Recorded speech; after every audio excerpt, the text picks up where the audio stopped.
السلام عليكم. إذا بنتابع مع موضوع التحريك. الشيء اللي وصلنا له لحد الآن شو هو؟ تحريك الأجنحة بالتدوير حول محور Y مع التحريك حول المحور X. المحور X تحريك بالاتجاه وليس تدوير. إذا هلا راح ننطلق بالطيارة للأمام، خلينا نمشي للأمام للخلف، مو بس على الإكس، لا، مشان نتناول لقدام ولورا. وهالتحريك للأمام ما راح يكون عبارة عن خطوة وتوقف الطائرة، لا، أو خطوة ترجع وتوقف، لا، هي أنا أعطيتها دفعة للأمام، هي مشت، راح تمشي الطيارة بشكل دائم. تمام؟ بالتالي أنا هاي الشيء بيفرض علي إني أعمل شيء اسمه سبيد، سرعة. هاي السرعة بتزداد وبتتناقص بناء على شو؟ على الضغط على أزرار لوحة المفاتيح اللي هي الأب والداون. الأب والداون. بالأب سبيد تزداد، هون تتناقص.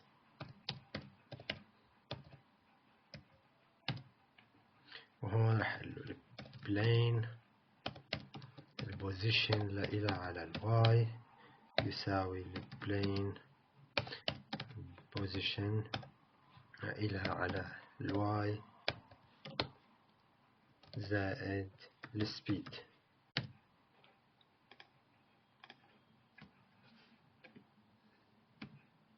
لاحظوا أنا هلا عم انقر لقدام، عم ترجع لورا. ليش؟ لأنه المحاور بالعكس. هون نحن بنعرف إنه المحور إكس، المحور واي بيزداد هيك بالنسبة لنا بجل أحداثيات ديكارتية، بينما بالبرمجة هون الصفر صفر، بالتالي الواي بيزداد بهالشكل. إذا لازم أنا شو أعمل لحتى أعدل؟ أضرب كمان السبيد بناقص.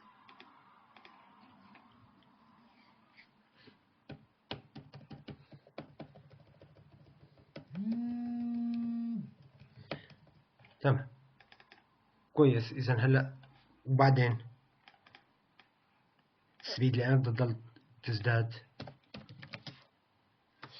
سبيد كمان في عندي شيء اسمه الماكس، يساوي مثلا أكثر من 4 سرعات. ما في داعي تزداد أكثر من هيك. بالتالي أنا بالتشيك باوندري كمان مرة تانية شو بعمل؟ بفحص السبيد. إذا السبيد زادت عن الماكس، بالتالي السبيد راح تكون الماكس ضرب الأبسل سبيد على السبيد نفسها، وبالتالي أنا راح حافظ هيك على السرعة بحدود معينة، وراح خليها تزداد أكثر من هيك. أنا لا عم أضغط، لاحظوا هي أقصى سرعة مشيتها، لا أنا ما عجبتني، حتى 10، حتى 5، اللي هو ما أنا مشكلة. هي إعدادات أنتم بتعملوها. طبعا بالتشيك باوندري كمان ما لازم أنا أروح خارج بالطيارة، خارج المجال. لاحظوا بعدت كتير، وهون وهون الحكي ما بيجوز. ليش؟ ما عاد اسمها لعبة. إذا المستخدم ضيع الطيارة ما عاد يلاقيها في عمره. إذا راح أقول له إذا كانت البلين هي، وليس البلين هي، البلين عم ببعتها للتشيك باوندري. إذا كانت البلين البوزيشن تبعها الإكس ناقص، طبعا أصغر من الصفر، لازم شو أقول له؟ البلين إكس تبقى عند الصفر. هيك صح؟ خليني أشوف أنا حاليا.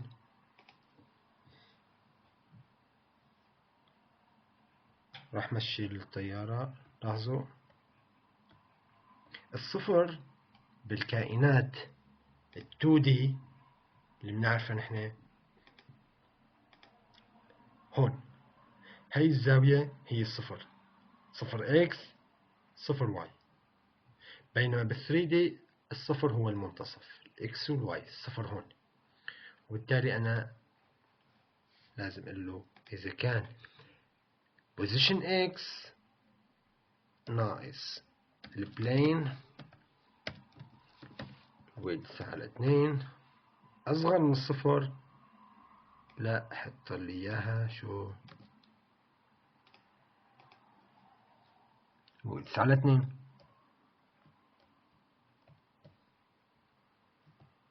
ما بتروح أكتر من هيك. نفس الشي على أقصى زاوية. إذا كان البلين الإكس زائد الويدث على 2 أكبر من الآي دي إي، width أكبر من عرض الآي دي إي، شو بدي أعمل؟ بدي أقول له الإكس للبلين شو هو عرض الآي دي إي بالكامل ناقص نص عرض البلين.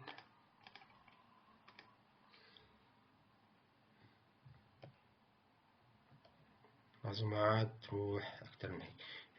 فيني أنا كمان حط شرط كمان لفوق ولتحت، ولكن راح أتركها هي لإلكم. طبعا فينا نقول له إذا كان البلين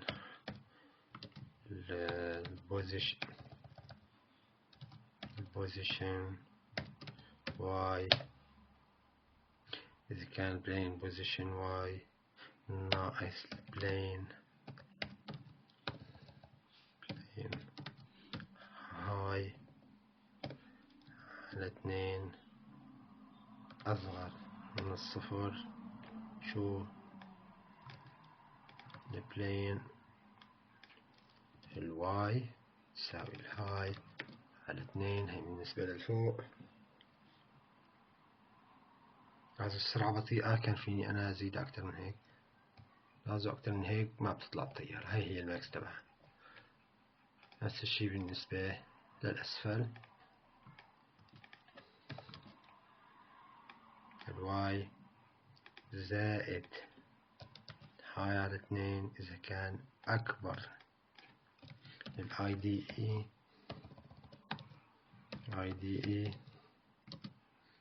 الهاي شو بدي اقول له كمان الواي بيساوي شو الواي الاي دي اي هاي ناقص الهاي على 2. إذا هيك أنا حافظت على الطائرة في مجال حدود اللعبة. إذا كبرت كمان فيني تضل الطائرة في مجال الاي دي اي اللي أنا عملتها فيه.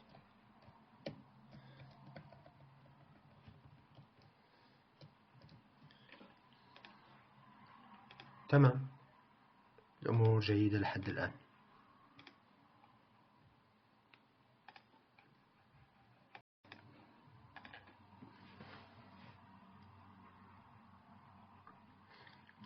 تمام. وبعدين هلا بعد ما عملنا الحركة عملنا تحريك الطائرة في هذا المكان اللي هي موجودة فيه بالبيئة بالانفايرمنت تبعها.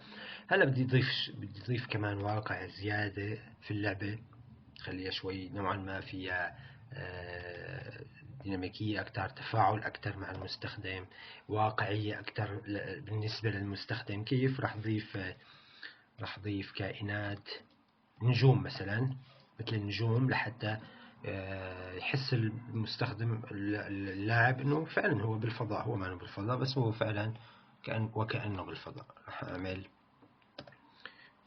تابع اسمه create star.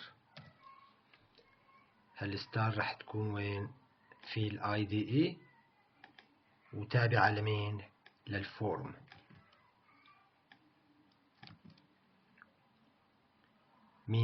لوين تابعة لأي كائن؟ تابعة للكائن فورم النموذج الأساسي. وين موجودة؟ بالانفايرمنت الخاصة فيه. وهالكرييت ستار هو تابع كمان مثل ما قلنا عضو بالفورم، وبالتالي لازم نضيفه للفورم.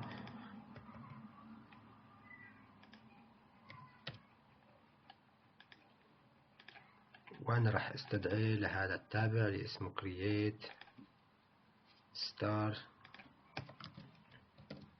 مع مين؟ مع ال IDE ومع الفورم واحد. عم استدعي بس طبعا ما بيعمل شيء فارغ. شو بدي أعمل فيه هلا؟ بدي أعمل فيه نجوم. راح أعتبر النجمة هي عبارة عن دائرة صغيرة لونها أبيض، دائرة صغيرة كتير. في عندي لاحظوا في عندي بالمكونات شيء اسمه الشيبس في عندي دوائر. الدائرة فيني أنا أحط لها أبعادها، السايز خمسة. لاحظوا صغرت كتير، 10 11. لاحظوا صارت بشكل معين، 8 ب8 اختفت، ما علينا. إذا هي الدائرة ممكن أنا أستفيد منها بإني أعمل بشكل نجوم. كيف بدي أعمل كائن بشكل ديناميكي؟ أنا الكائنات هي بدها تنخلق أثناء عمل البرنامج. إذا باستخدام المؤشرات نحن بنعرف أنا ما فيني أضيف هلا بالبرنامج شي 100 دائرة وأحطهم كأنه هن نجوم وحركهم، لا، لازم ينبنوا أثناء عمل البرنامج، بالتالي لازم يكونوا كمؤشرات. إذا أنا بدي مؤشر إلى سيركل، نجمة سي تساوي نل مثل ما تعلمنا، السي تساوي نيو تي سيركل. لمين تابعة؟ مثل ما قلنا هي ضمن الأونر اللي هو الفورم، هذا المالك تبعه. تمام. إذا والسي بوزيشن، خلينا نحط هلا مكان لإلها. وين الإكس تبع اللي بدها تكون فيه؟ بدي أحطها بمكان النجوم بدها تجيني بهالشكل، بهالاتجاه هذا. رح أحطها مبدئيا هون من فوق. إذا راح تكون قيمة راندوم شو المكان الإكس. هذا هو مثل ما قلنا، هذا هو المحور إكس. لازم تكون قيمة الإكس لأي دائرة من الصفر لحتى عرض الانفايرمنت الرئيسي. يعني ما بصير يعطيني تابع الراندوم شو قيمة أكبر من عرض الانفايرمنت، البيئة، الاي دي اي اللي بدها تحتوي هالنجوم، ولا ما عاد شوفوا أنا إذا خارج الويدز تبعها. الواي تبعها لهالنجمة بوزيشن لازم يكون شو الواي يساوي الصفر حاليا. أنا بدي أخليها من فوق بالصفر لأشوف شو وضعهم. والسي الويدز قديش بده يكون الويدز تبعها كمان قيمة راندوم، نجمة إما تكون قريبة أو تكون بعيدة. راندوم رينج حجمها من 1 إلى 5. والسي الهاي لإلها يساوي السي الويدز. تمام كويس. شو ضل عندي انه الاي دي اي هي الفيو بورد. شو بدي اقول له؟ ضيف اد اوبجكت، ضيف هالكائن اللي هو النجمه لإلك.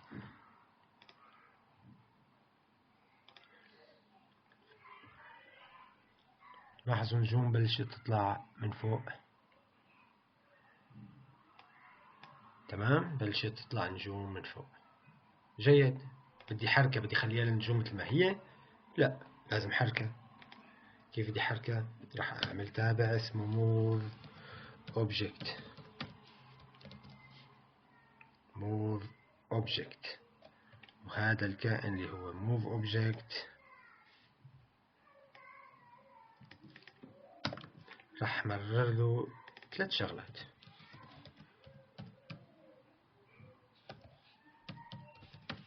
راح مرر له الاي دي اي، المالك، والبلين كمان. بتفيدني البلين دخل لهالتابع، بتفيدني البلين كدخل لهالتابع. راح اخذ التابع، راح اعمله هون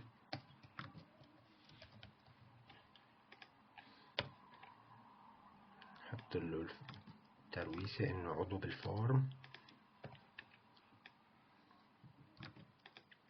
كيف هذا بده يحرك الموف اوبجكت؟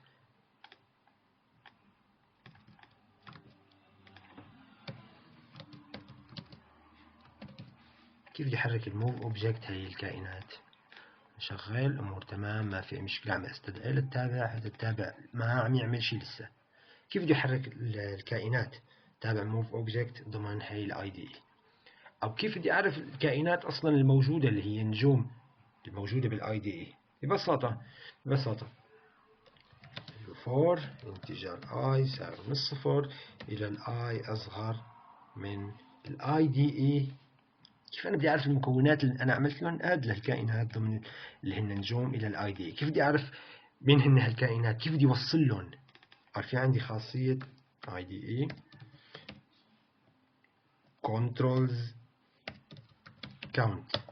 الكنترولز بترجع لي المكونات الكومبوننت اللي هن أبناء لكائن ما. مين هو حاليا الاي دي اي، وانا اصلا ضفت النجوم له. اذا عم اعمل انا عداد بلش من الصفر الى كافه اعضاء او مكونات الاي دي اي، رح مر عليهم واحد واحد مشان وبتحريكهم. كيف بدي احصل على الكائن؟ انا بعرف انه هذا الكائن هو عباره عن كائن نجمه او سيركل. اذا تي سيركل نجمه سي تساوي تي سيركل نجمه. بدي احول الكائن اللي هو ترتيبه I. كيف بدي احصل عليه؟ items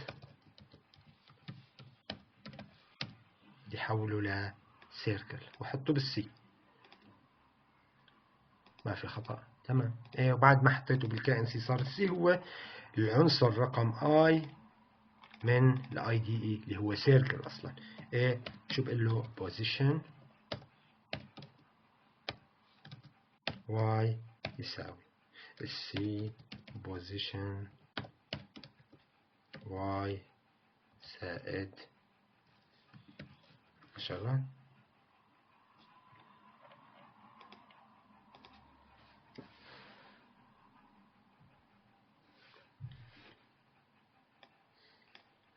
إذا تحركت معي البيئة.